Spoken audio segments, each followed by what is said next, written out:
Hello and welcome back to Let's Play Disco Elysium with me, Bring It On. We're gonna listen to some music. The porter reel is just what you needed. The reel's attached to the apparatus with a satisfying click. The tape is routed behind the magnetic reader. Press play on the tape. You press the large button marked Commencer, and the tape starts spinning. There's a small delay before the song starts playing. You keep the porter reel at a harmless distance and wait. Then the organ starts playing a simple, melancholic tune echoing in the hallway. A lone singing voice joins in, telling you about the tiniest church in Cessons, surrounded by even tinier yard. You almost feel the seaside mist on your skin. It's mega sad. Within seconds you know this is the one, the real shit you've been looking for. The one you trust your room to. This one tells it like it is. This is your tune. A click, then silence for a bit. Then the tape stops spinning. Could I sing this for karaoke? I think I could sing this. Of course you could sing this. You could take sad to a whole new level with this. And you already know the lyrics since you've listened to it like a million times. Yup. They're all here, all 3 verses. And the B-side of the tape contains the instrumental version. It's like the world itself is telling you to do it. Only one obstacle stands on your way. What? Gart. You have to convince Gart to let you sing karaoke in the whirling. After you've won him over, you can express yourself. Let the pain out. Make everyone understand. Remove the tape. Immediately, the boombox tunes itself back to the Friday night beats, vibrating on your shoulder.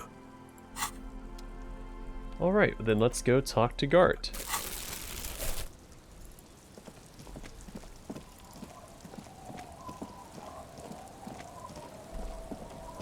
I'm sure he'll be very accommodating. And we did pay for the damages, and we've been paying for our stay at the Whirling in Rags, so... You know, let bygones be bygones.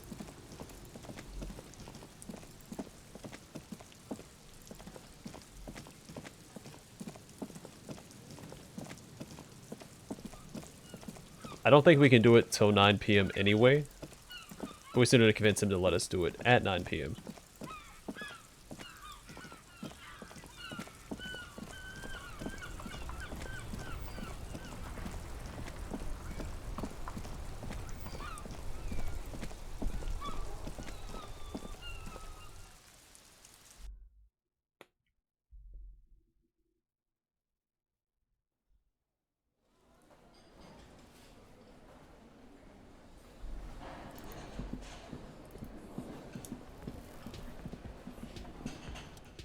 Can I help you? He arches an eyebrow. Gart, I found a new bird for the whirling. Give him the ruffed grouse. What is this thing? The man takes a stuffed bird. I wanted to apologize for breaking the great skua by bringing you this ruffed grouse. Okay, well, this is actually a nice bird. A competent piece of taxidermy.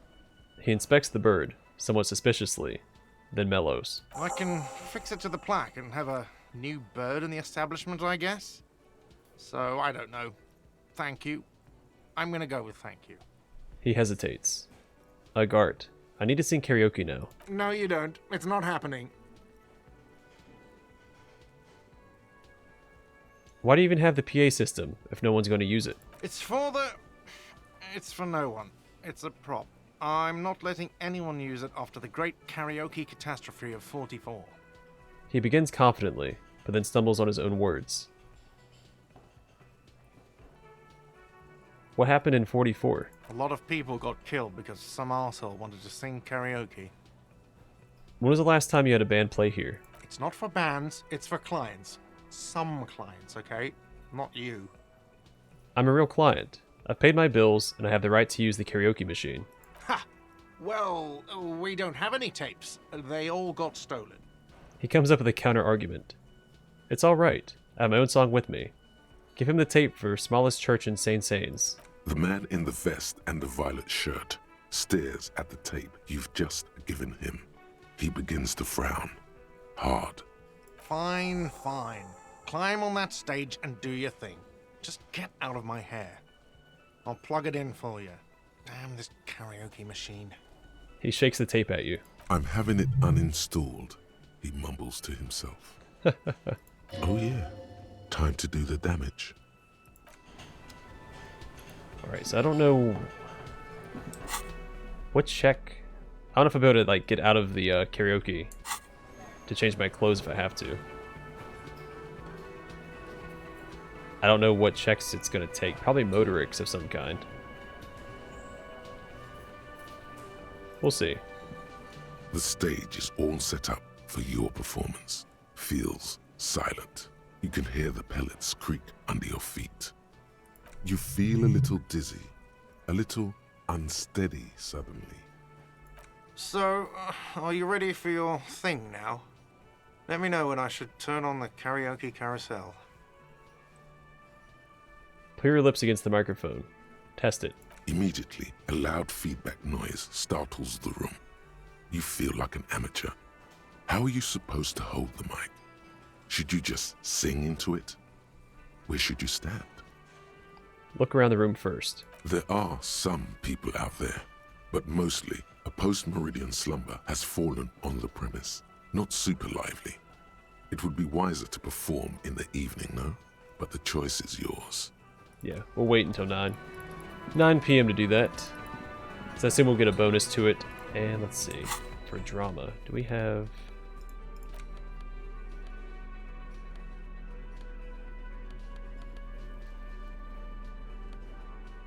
Well, that's giving us +2 at least.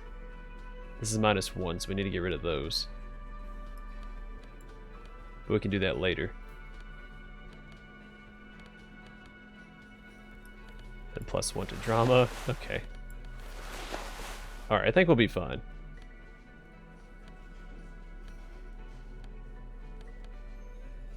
I probably shouldn't wear this. Put that with that. And then that. I mean, we have a decent chance of succeeding, I think, with that. Ooh.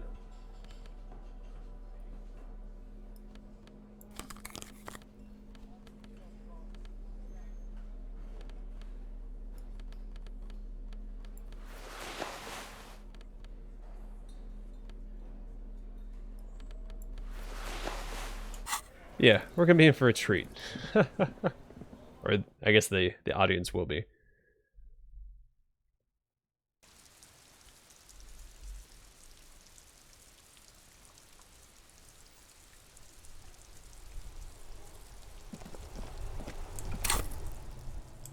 Alright, 40 more experience before we level up again. I think when I do that, I might just go and put another point into conceptualization and try and figure out what's going on with the smoker. Or pass that check. I think I know what it's going to be. But we'll cross that bridge when we get to it. And this time I'll put on the right clothes for the check and guarantee my success. Well, not guarantee. But I have a much better chance than when I'm not wearing those clothes.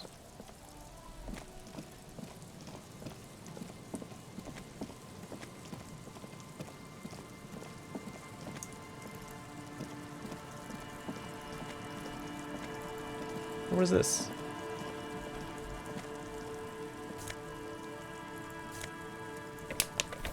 How did I miss that last time? Nah, whatever.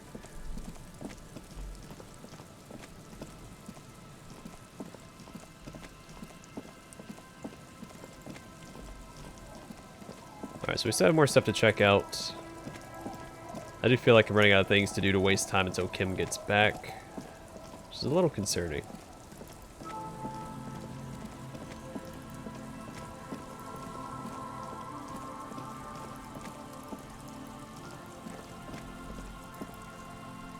We can't just go around this? Okay. So there's not as much to explore as I thought because we can't keep going that way.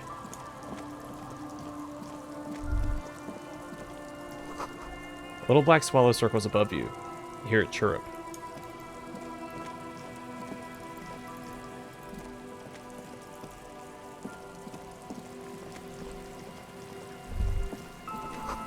The water runs from the west. The source is upstream. A broken pipe.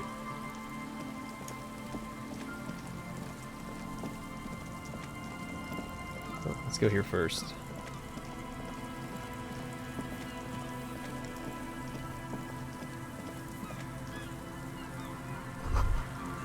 Bars cover these long, dusty windows. The remaining windows rattle from a strong gust of wind. They're covered in a thick layer of grime. They must have been like this for 40 years. Try to see inside. Dripping water falls from a high place. All you can see is the shadow of a collapsing staircase. There's rust and corrosion on the bars. They're foaming with it. And a small layer of white salt from the sea.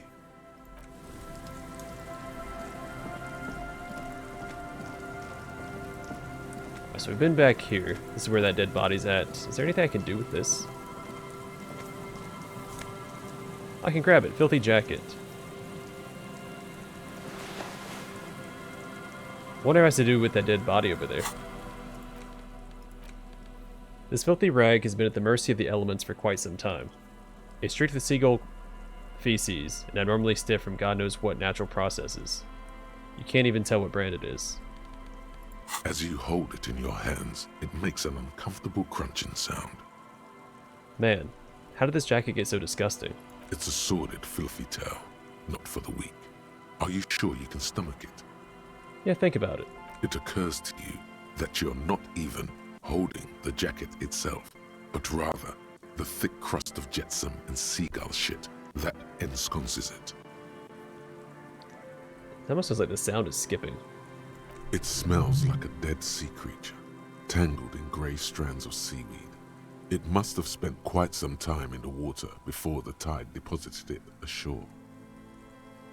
Okay, but what's the crust made of? Somehow, it was carried or dragged to the boardwalk.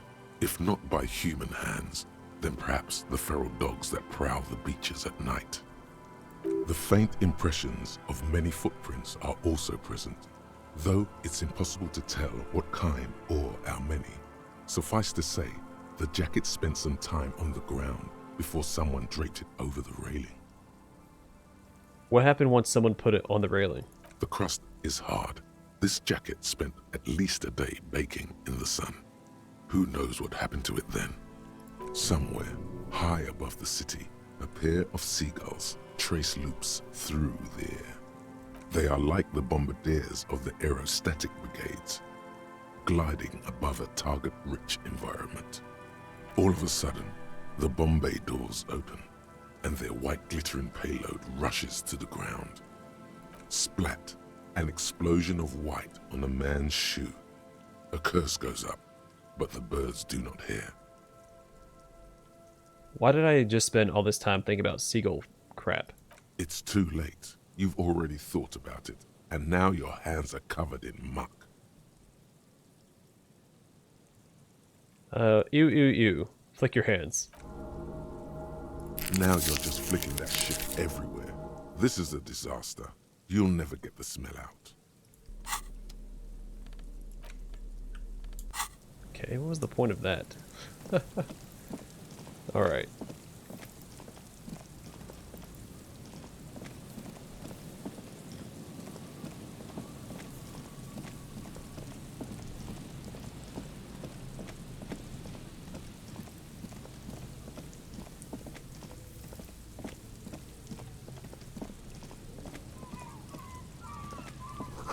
Fence blocks the path. No way on from here. Another power box. It charges nothing now. It's empty.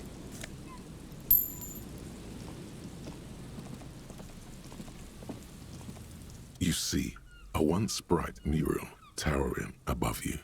The signage has peeled off over the years, but you can still make out Feld Electrical R&D. A slogan used to intertwine with the loops a long time ago. Now, only a shadow of peeled letters remains. It says, "Tomorrow is just a whisper away." Tomorrow is just a whisper away. Ah, yes, their famous motto. A fine example of technological optimism from... You hear the man exclaim behind you, and he says something, but the wind blows and you can't hear him. We'll talk to him at some point. When he comes around.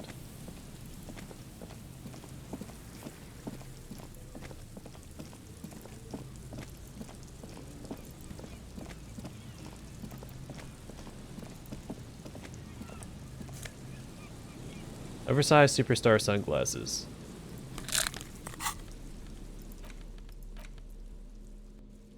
Is your own stardom too dazzling for your eyes? Can't bear to look at your own fabulous reflection in the mirror. And these classic oversized sunglasses are for you. +1 to savoir faire, dazzling reflexes, and -1 to visual calculus. The mirror lies. No boat in the boathouse today. The boathouse is shoddily constructed. A strong breeze might blow it over.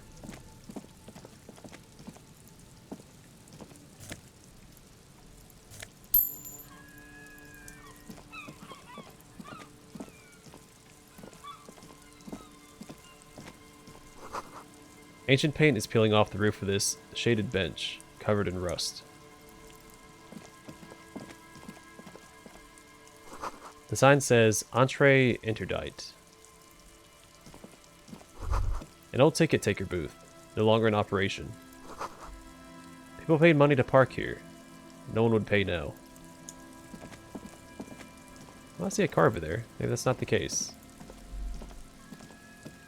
A scattering of bullet holes is spread across the cracked wall, reaching from one corner to the other. Even more bullet holes. Something has definitely happened here. The density and spread of these bullet holes is surprising. This takes a lot of bullets. Fully automatic rifle fire. Alright, let's put on some visual calculus clothes. What do we got?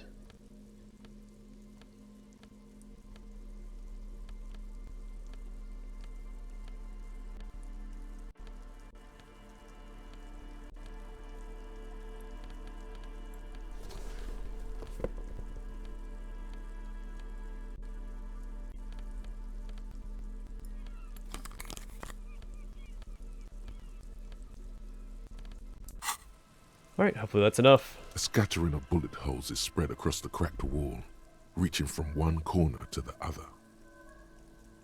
Alright, why this many bullet holes? A row of ghostly shades stand facing the wall. There are many of them, a dozen at least, their heads lowered and eyes blindfolded. It's quiet. No sound, no movement. 10 meters away, other shades are lined up in an orderly manner, automatic rifles primed. A gust of wind blows by. The coats of the firing squad flap slowly in the breeze. A single person stands on the side. Snowflakes fall on the wooden planks and the surrounding sand dunes, covering the land with the white of innocence. A long time has passed since the moment of this fusillading. Rain and brine have since washed all the blood away. Not a trace remains. What is this? The abundance of bullet holes leads to two options. Either an inordinate amount of executions were performed here, or they did not use a conscience round, where only one soldier has the loaded rifle. Looks like this was a mass execution with everyone fully armed. Look at the people against the wall. A host of men, probably in everyday clothes, ragged from the conflict and covered in dust. They were not sitting, a common practice for executions in some nations, as demonstrated by the height level of the bullet holes. They stand, facing the wall. It's impossible to discern any details about their personality or background. Ordinary people, familiar, each and every one of them. Who were they? Collateral damage on the path toward normalcy and progress. Such is your belief, officer. Look at the line of soldiers. 7 men in combat uniforms and dark coats, holding automatic rifles aimed at the people. Soldiers from some side, but from which one? Look at the person standing on the side. The commandant, the one who gives the order. Machine gun fire crackling through the air. The lights of the muzzle flashes dancing on his face. Who was who in this execution? I need to understand. I'm just a representation of your mental faculties. piecing together any available information, you should probably ask the lieutenant. A cold sea wind blows away the figures. Alright, another thing we need to talk to Kim about.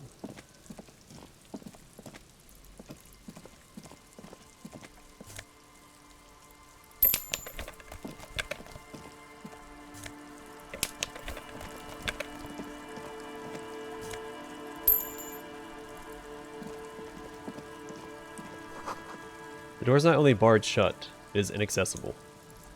Okay. Fawn Peepo Peepo.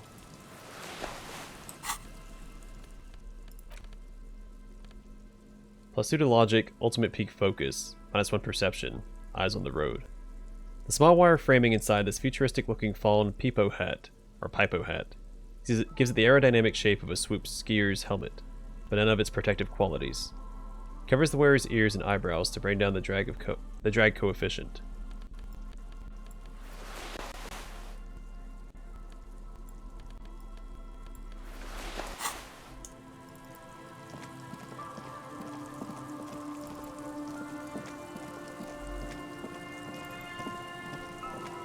Alright, well we have time to kill. I think we've explored everything on this side.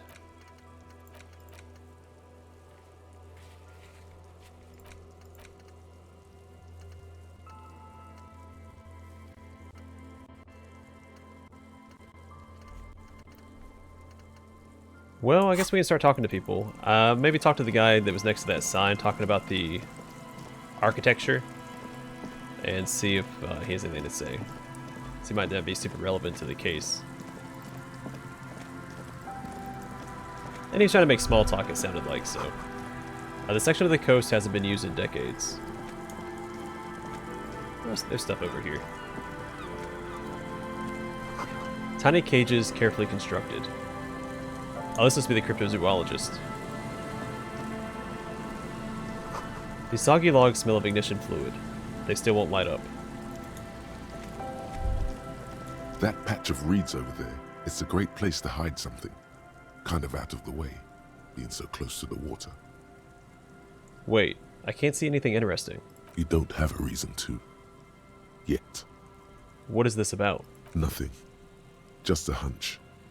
The hunch passes, leaving you there, by the old boy bobbing in the water. Time to go. A buoy bobs in the water. The number on it says 11. These heavy military blockades are riddled with bullet holes, crumbling.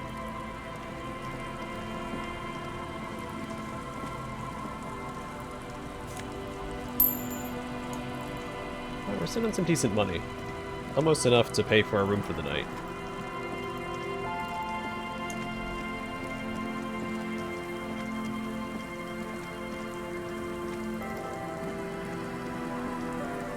And Mikhail noticed the windows, especially with how there are no windows on the south side. This was to deal with. A blond man stands next to his son, pointing to the weather-worn ruins. He sees you approaching and smiles. Trent Hiddleston. You, officer, come to investigate the historic subtext of West Martinaise? I was just telling my son about this building. Not many people appreciate the historic significance here. Very rich in hypertext. Hold on. Hypertext? Yes, hypertext. Young carve and the collection of cultural hyperlinks. He says, as if it's self-evident. Wait, what was that about the windows before? Oh yes, so Mikhail. They had to deal with monitor glare, especially in the summer. They still had vector monitors back then. That was 49 years ago. So they didn't have windows on the south wall. Alright, you're talking about the building. Go on. Very important. Mikhail, say hi to the officer. He rests his hand on the boy's shoulder. The child stays hidden behind the hem of his father's coat, clutching to his worm-themed coloring book. Mikhail's a little tired today.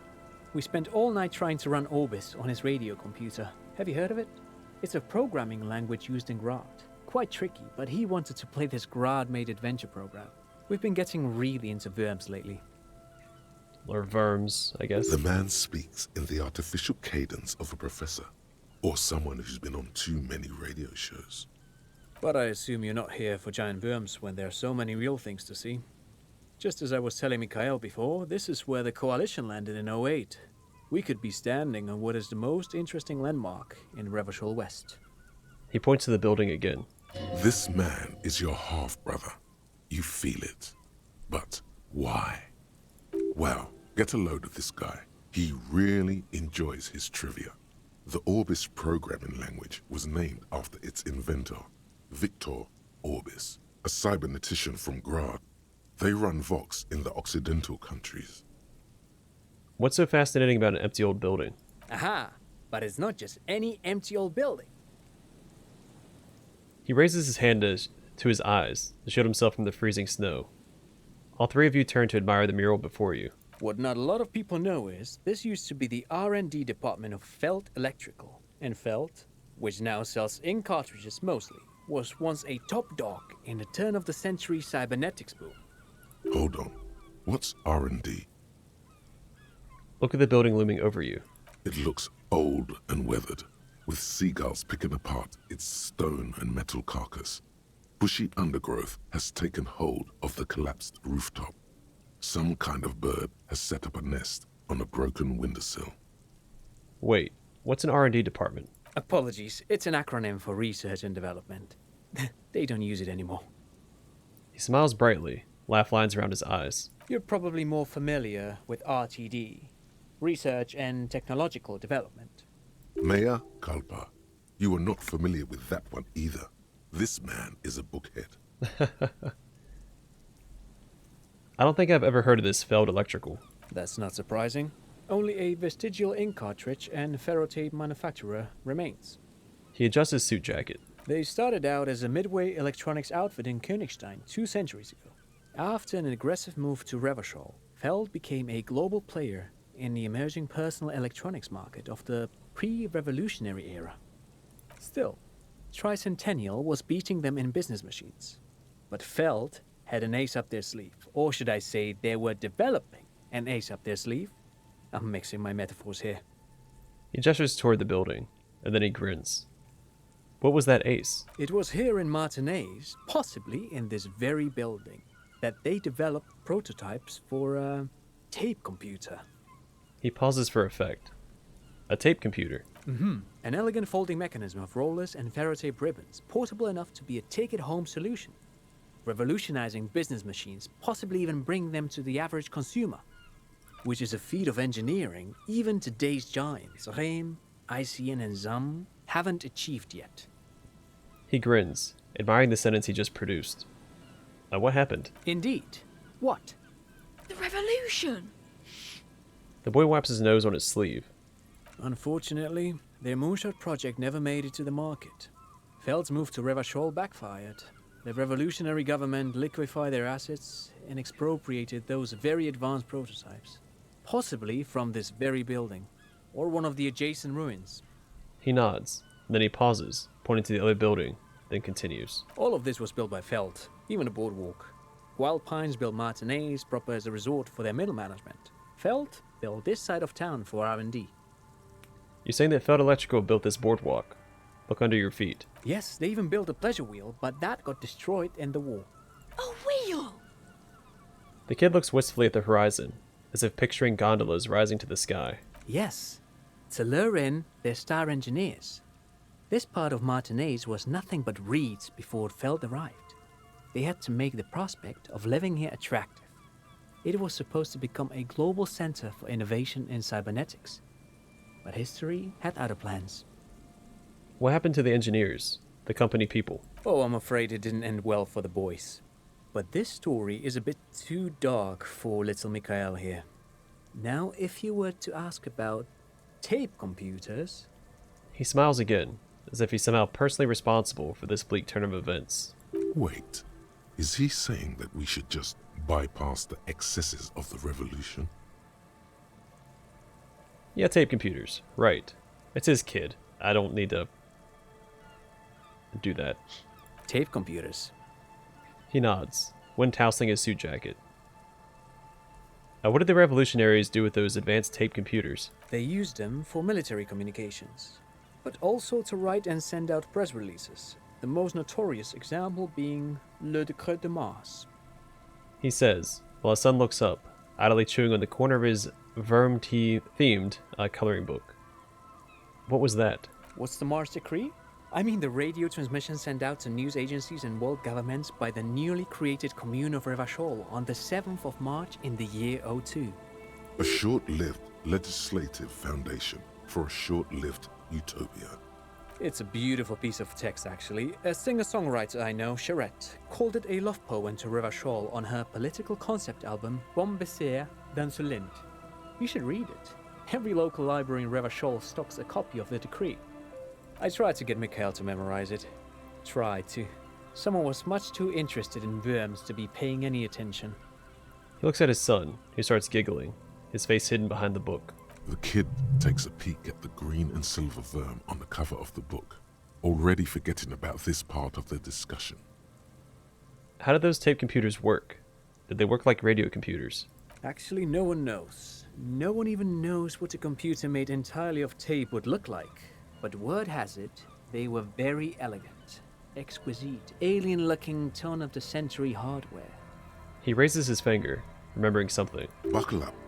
10 years ago, I did a little freelancing, I guess you could say. I was a special consultant for an exhibition at the Wompty Dumpty Dum Center in Vredefort, Oranje. It raised the same questions, and we had lengthy discussions with Paul Ockerman, who was head curator at the time. This was before the twins Keith and Guy Jews joined the team, trying to... He did it. He said, Wumpty Dumpty Dum Center, like it's the most natural thing in the world. What the hell is a Wumpty Dumpty Dum Center? And who the hell are Keith and Guy Yost? Okay, the Wumpty Dumpty Dom Center. Paul Ockerman. Keith and Guy Yost. What are you talking about? The Wompty Dumpty Dum Center for Contemporary Arts. The exhibition itself drew on Lagerman's notion of memory, and so there were some parallels. That's why the head curator, Paul Ockerman, chose to... There it is again. Those words. Come on. There's no place called the Wompty Dumpty Dom Center of Arts. In fact, I'm not. The Wompty Dumpty Dom Center is a place you can visit if you're ever in Vredefort and are ever in the market for an exhibition space / contemporary art research center. He says casually, and then he clears his throat. But perhaps I should return to the tape computers. As I was saying, the device itself was very elegant, fragile even. One could write directly on the tape using a special chemical solution. The machine would then analyze the handwriting, perform operations, and project output onto a white screen. It was a beautiful, delicate thing. Alright, so which one of these did I want to get rid of?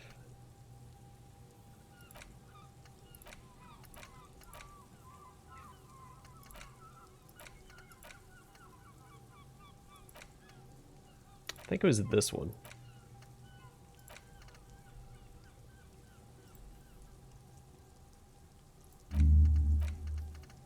The Wumpty Dumpty Dom Center.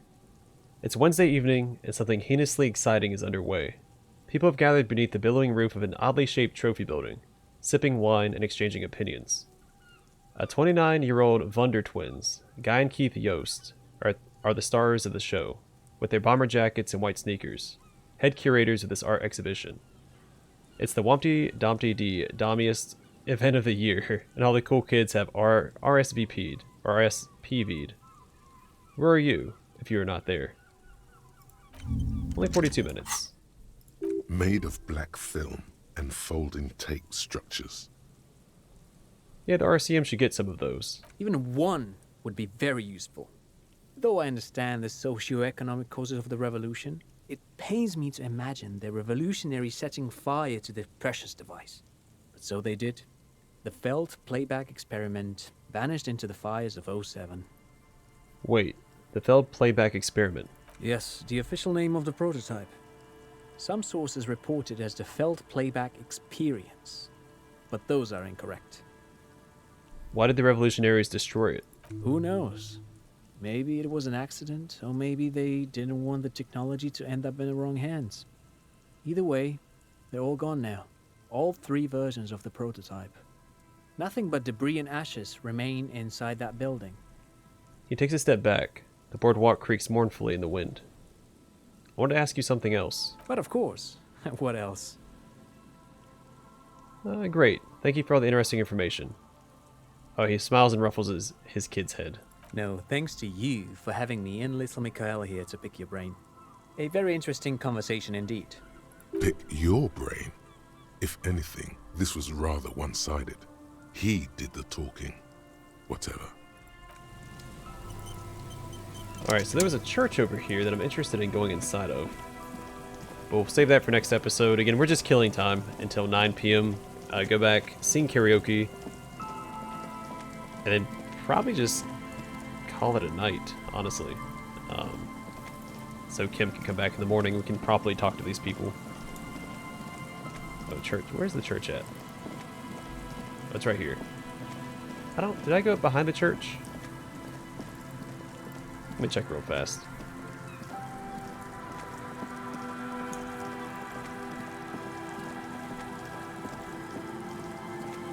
I did not.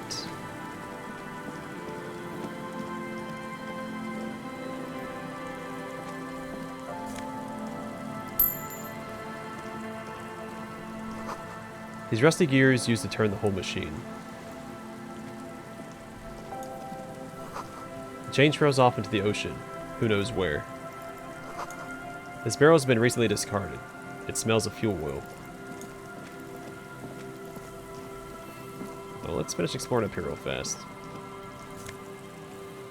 White polo shirt and some money. The shirt looks worn and smells a bit. You can't help but wonder, who would leave it stuffed in a tear container? What kind of man would even wear a polo shirt? This might be one of life's mysteries that will never be solved. +1 rhetoric, who's polo anyway? Or what's polo anyway? Then -1 empathy. No really, what the hell is polo?